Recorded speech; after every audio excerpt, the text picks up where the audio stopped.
Good afternoon, Doc. I'm tasked to discuss about the Unit 2 for today's presentation. I'm Jamulu Arcilas, by the way. So my topic is about the principles of total quality management. Here we can discuss about the 8 principles of total quality management. So these are the diagram of those principles. We have leadership, customer focus, process approach, involvement of people, system approach, continuous improvement, factual approach to decision making, and mutual beneficial supplier relationships.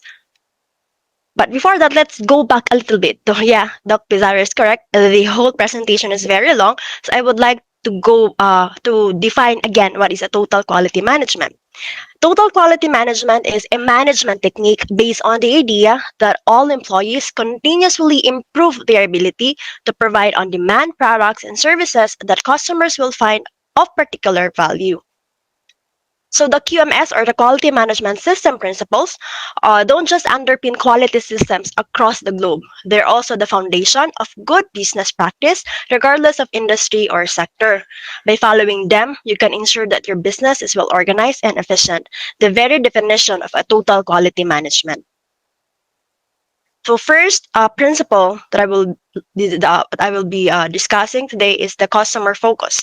This principle no, is the first and arguably most important principle because without customer there would be no business. No, a business wouldn't exist if there's no customers or market to sell their product in the first place. Therefore, organizations should strive to understand their current and future customers in order to better meet their requirements and expectations. To implement this principle in an organization or in a business, the company itself now should do research and understand the customer's needs and expectations, align the organization's objectives with the customer needs. Like for example, if let's put that in a market type, like no, if you are in a setting or in a place where most of your customers future customers are Muslims, of course, you won't sell a meat that is pork because they're not allowed to eat that. Meaning, you need to understand what is your customers' needs in the first place for your product not to have buyers now in the first place, and then communicate with customers, measure satisfaction, and use the results to find ways to improve processes. Manage customer relationships. Find a balance for satisfying customers and other interested parties, such as the owners, employees, suppliers, and investors. Then the benefits of this principle, no, when we apply this in organization and use TQM as a framework for your organization, more sales will come, increase revenue, market share, and mind share. Of course, if you know what your customers needs, and then that's the product that you're going to sell, of course, you are already have a market. You already a buyer of your product. So it will increase surely not the revenue of your business. Strong customer loyalty leading to repeat business. Increased possibility that satisfied customers will tell other about your products and services. Diba, muingon ta na the best advertisement is by the mouth, no? Meaning sometimes advertisement costs no too much. That's why much better if your product is good in the first place, so mismo ang customer na ang mo advertise ay muha products. So that's a good point no if we really focus on our customers. Second principle is leadership. This principle extols no the virtues of strong, purposeful, unifying leadership. Leaders are responsible for creating a product and progressive business environment. They also are in charge of ensuring the future hires maintains the atmosphere. Implementing this principle in your workplace relies upon having an established vision for the business, as well as the right leaders in the place to promote that vision to the rest of the team. Spending some time getting this right from the get-go will save your time and stress in the future.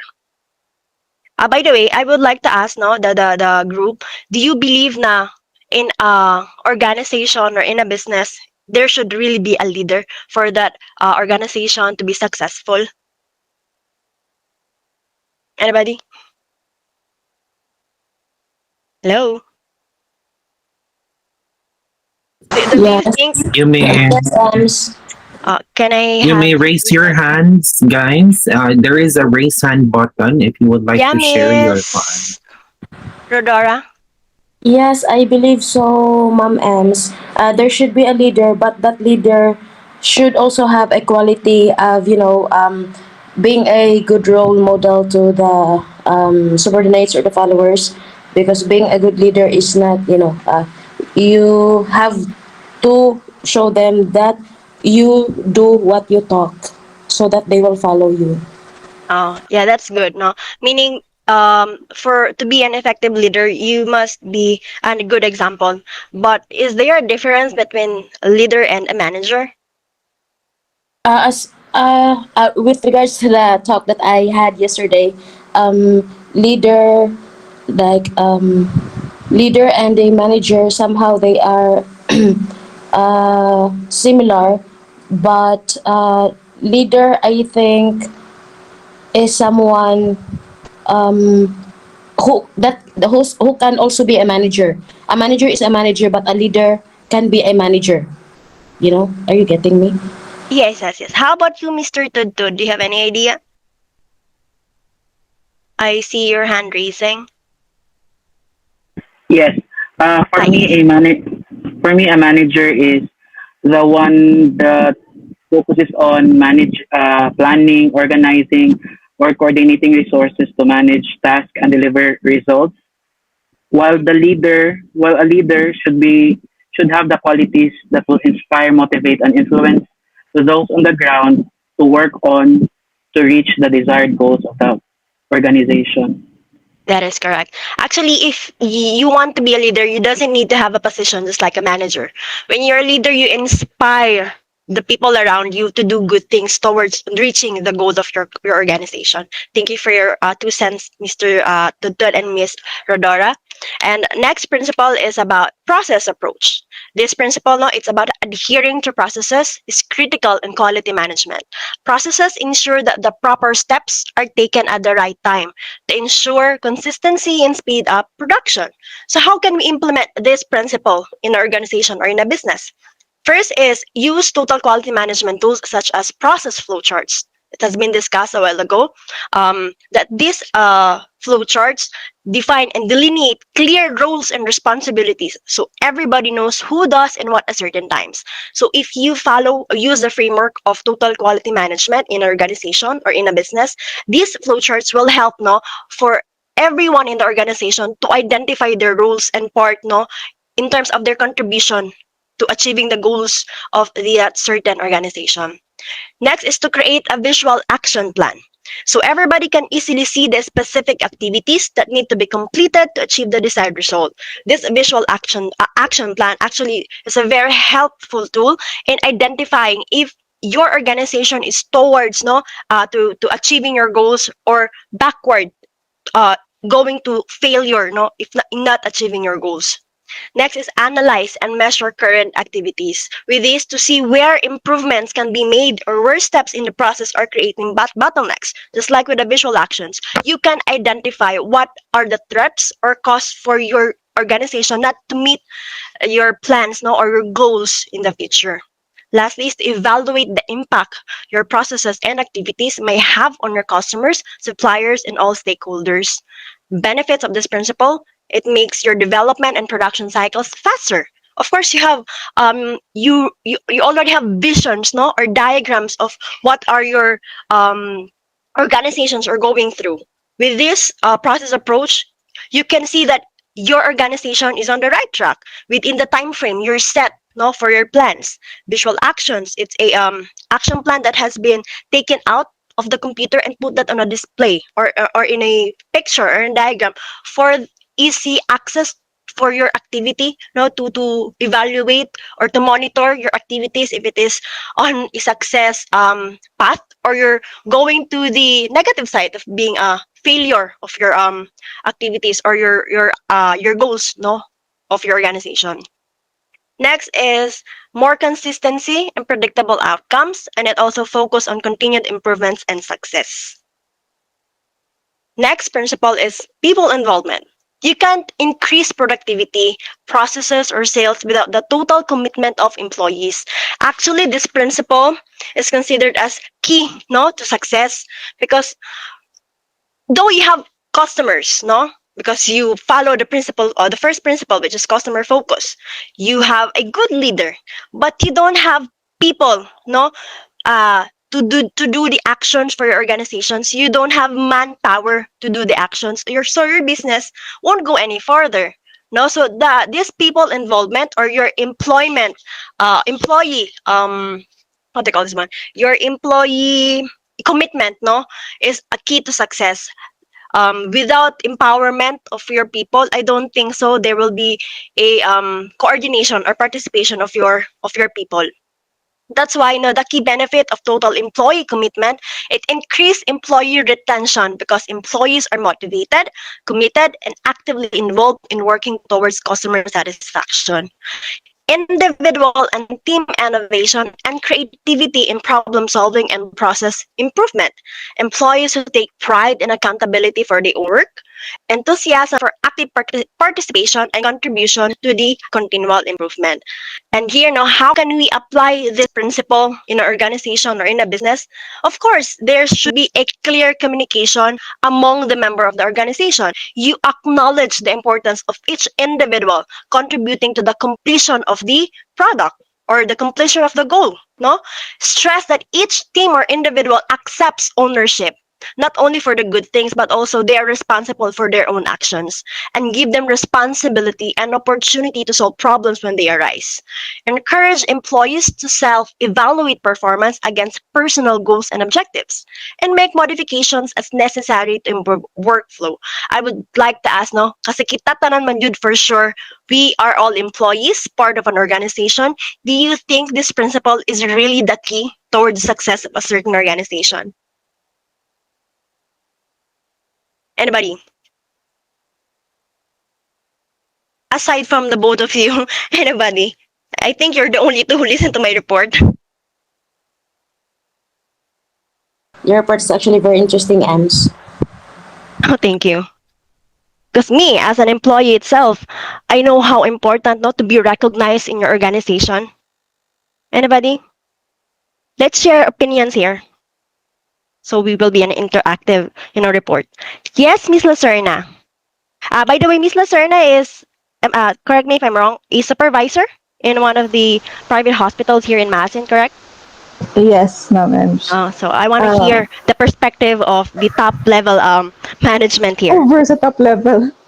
Um, on my point of view, honestly, people, this principle is very important because you get to have your staff cooperate with you with the policies as head of the department, with the policies that you want to implement or the changes that you want to have for your department.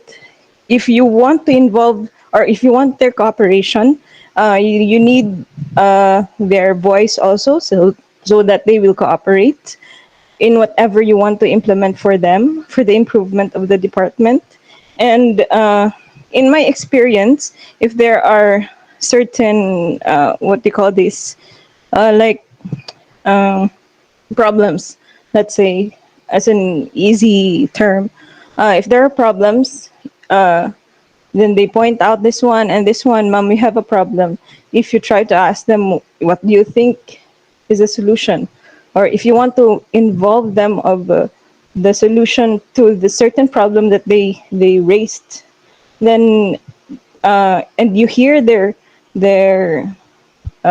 suggestions, you take the a bit of their suggestions and um, like combine it with all the suggestions of your staff, then you will have 100% of cooperation with your staff and with the uh, success of your policies that you want to implement or you want to change.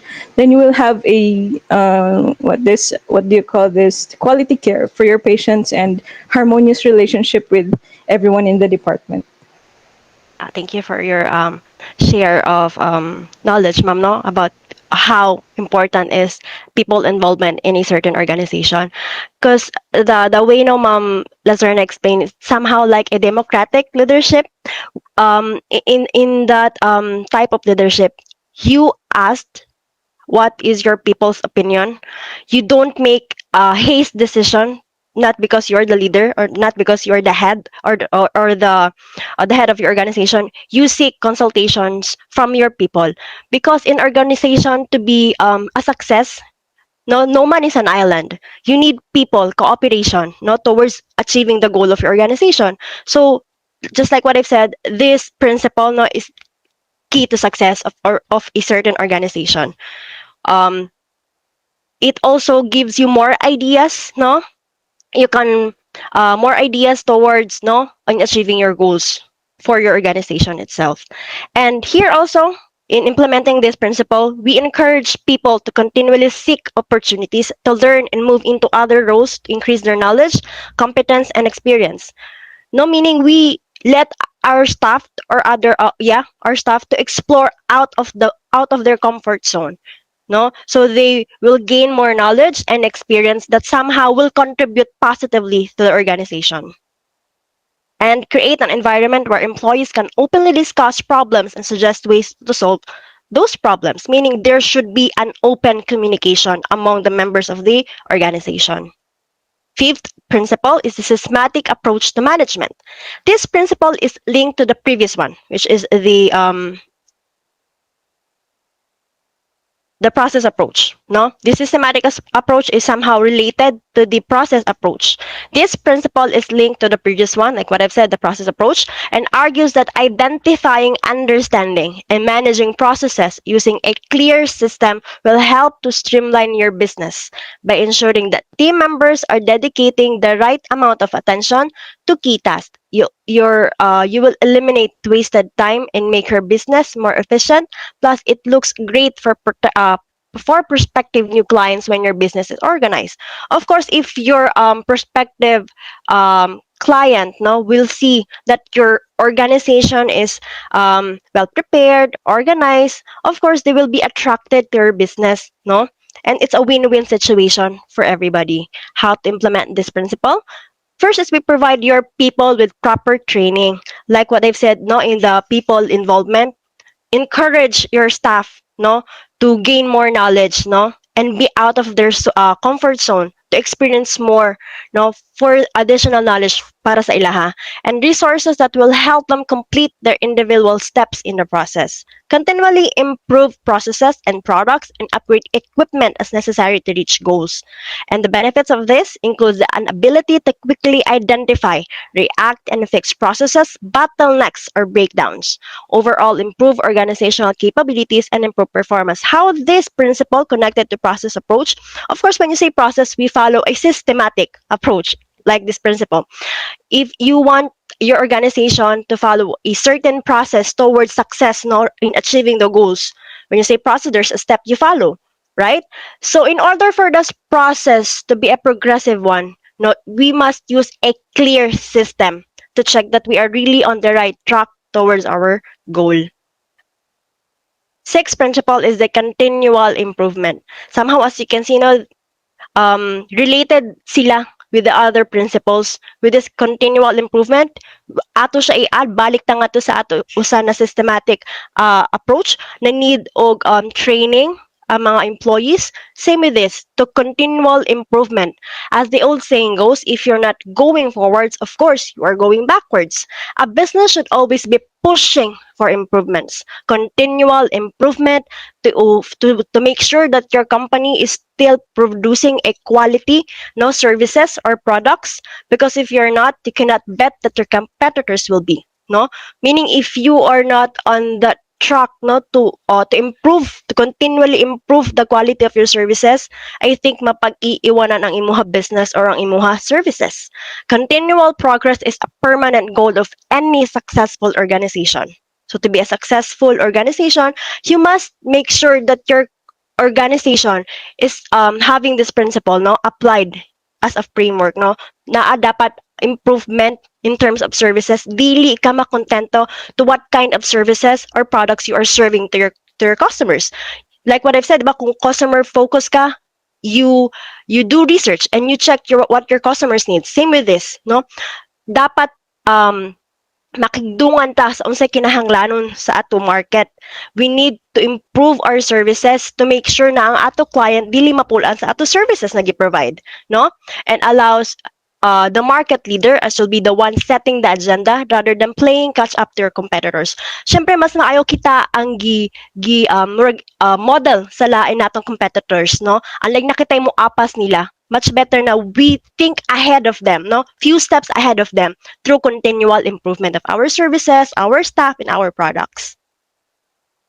To implement this principle, we implement policies to establish product, processes, and system improvements as measurable goals for individuals, teams, and departments. Recognize and acknowledge, encourage innovation to improve processes and development. Encourage employees to participate in available training sessions to learn and take on new and additional roles. The benefit of this principle is improve knowledge and capabilities to increase performance. Improvement goals, strategies align with organizational capabilities and goals. If we would like to apply this principle, no, in our field, which is healthcare, we all know that healthcare is an evolving field, no?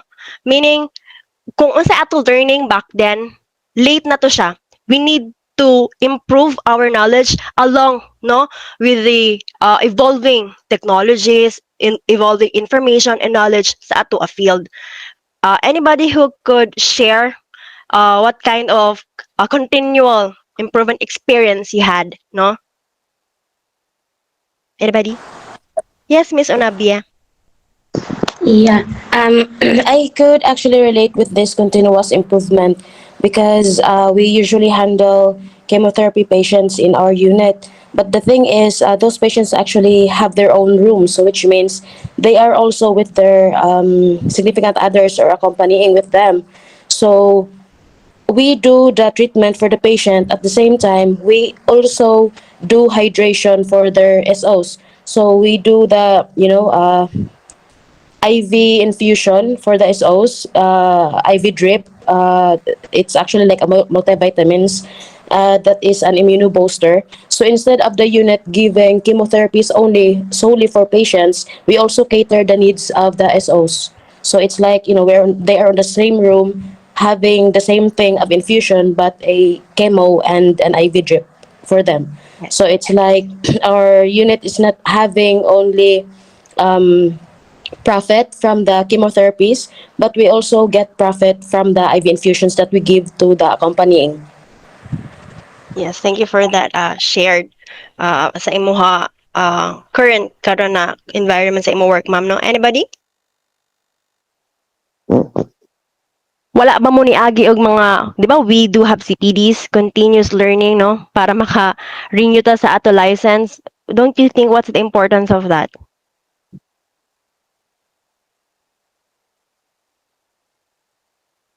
Anybody?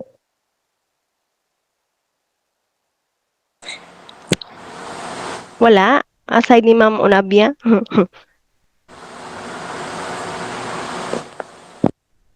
So ato siya, yes, Mr. Tudtud.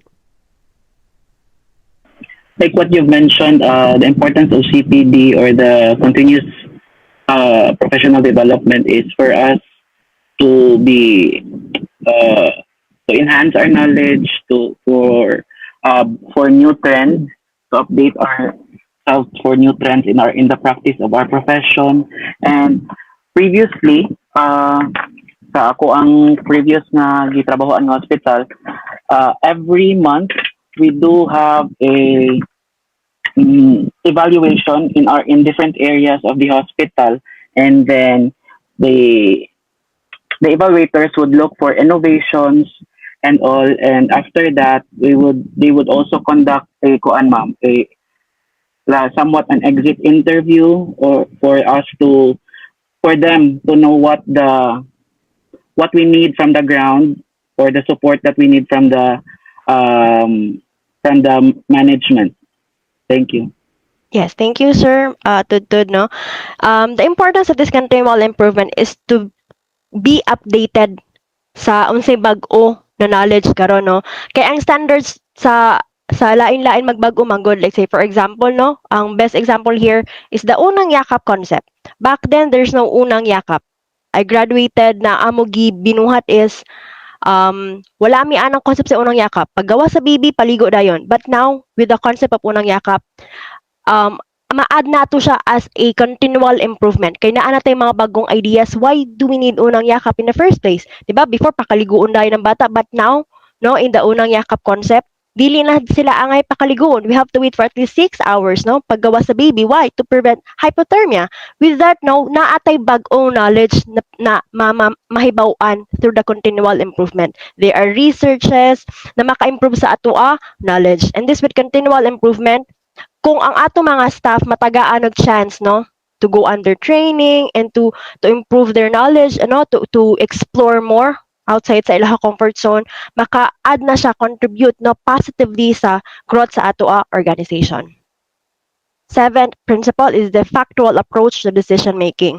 This principle states the effective decisions are made based on rational analysis of data. Do you still remember that there are different decision-making styles, and one style that what we call this, the one style, no, on the decision-making is the analytical. Here, no, factual approach, meaning before a leader nor the manager or the head of that organization make a decision, that manager look to the data gathered to be rational in making decisions. Meaning, the decision maker or the leader takes time to compile data and evidences before they come up to a solution. And they are called as a careful and adaptable thinkers. They analyze first, no, before they come up to a solution. How can we implement this principle to an organization? Analyze and check data to ensure that it is reliable and accurate. Make relevant data available to stakeholders. Use valid methods to gather and analyze data. Make decisions based on the facts learned from the data in addition to our experience and intuition. Benefit of this is the ability to make informed decisions. Ang imuha decision is not haste, no? Meaning you undergo process that your decision is based on a that your decision is rational. You have reason behind your decision. Ability to analyze and defend past decisions by referencing factual records. Ability to change past decisions based on the data review. So you didn't make decision diha dayon. And this principle, you make sure that you have data to back up your decision. Last principle is mutually beneficial supplier relationships. An organization and its suppliers are interdependent, and a mutually beneficial relationship enhances the ability of both to create value. Increased capacity to create value for both suppliers and the organization. That is under the definition of ISO. This principle dictates that relationships between your company and any suppliers must be mutual. In order to add value to both parties, it allows both of you to react more quickly and flexible to customers' demand if things are smooth and harmonious between you and your supplier. Like for example, no, in hospital, naamang good tay laing-laing supplier sa ato a product, supplier para sa ato intravenous fluid, supplier para sa syringes, and things like that. If you don't have a good communication or relationship for your suppliers, I don't think, no, those suppliers will supply you your needed equipments, no. So this principle is very important, na kung naa kay good relationship with your suppliers, makahatag sila sa imo kinahanglanon. Ang mag-benefit pud ana is aside sa company but also the customers. So let's say for example, ang kanang gamiton sa hemodialysis, no, you have supplier for that, but you don't have a good communication, you don't have good relationship with your supplier, no, na needed sa hemodialysis. So kung wala kay product na gamiton para ana na procedure, of course ang imuha customers, no, mga HD patients, sila ang mag-suffer because you cannot cater them because you don't have equipment, no, for their for their hemodialysis. So that's the end of my presentation. Do you have any questions, clarifications?